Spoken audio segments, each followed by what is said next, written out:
5 ওয়াক্ত নামাজ জামাতের সাথে পড়তে হবে ফজর সহ। এটা কমপ্লেন আমি খোঁজ রাখবো। কোন পাশের মসজিদকে ইমাম সাহেবকে, ইমামকে, এখানকার ইমাম আছে ওই মসজিদের বিল্লাল। ফজর থেকে শুরু করে এশা 5 ওয়াক্ত নামাজ জামাতের সাথে আদায় করবে টানা 3 মাস। কয় মাস? এর মধ্যে একদিন ফজরের জামাত যদি মসজিদে উপস্থিত না হয় ওইটা আপনি লেখা রাখবেন, মনে থাকবে। কি বলছি কথা বুঝেন নাই আপনি আমার?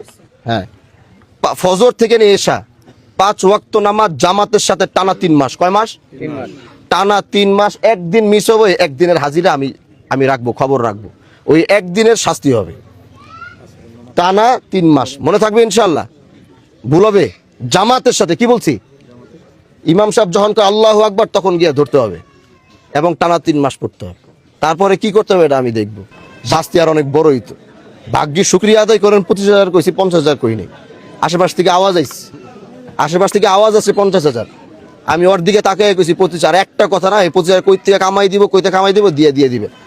শাস্তির মতো দিতে দেন, সহযোগিতা করবেন না। কথা বুঝাতে পারছি? সহযোগিতা করবেন না। ভুল করছে, শাস্তি ওরা পাইতে দেন। এবার ও খাইটটা 25,000 টাকা দিয়ে দিবে, তাহলে গায়ে লাগবে। অপরাধ করার সময় আগামীতে ভুল করলে, আজকে তো 25,000 কইছে, আগামীতে ওর এলাকায় থাকতে পারবে না, জরিমানা করবো তখন 1 লাখ, তখন বুঝবো না কেমন লাগে। আর তোমরা, ওরা এই এলাকায়, এই পরিবার, ওরা এখানে থাকবে। আজকের পরে কেউ কোনো ধরনের ওদেরকে জ্বালাইতে পারবে না, কেউ ওদেরকে উস্কাইতে পারবে না, কোনো খারাপ কথা বলতে পারবে না, কোনো ধরনের উল্টাপাল্টা ওদেরকে ইশারা ইঙ্গিত দেওয়া যাবে না। ওরা আগে যেভাবে ছিল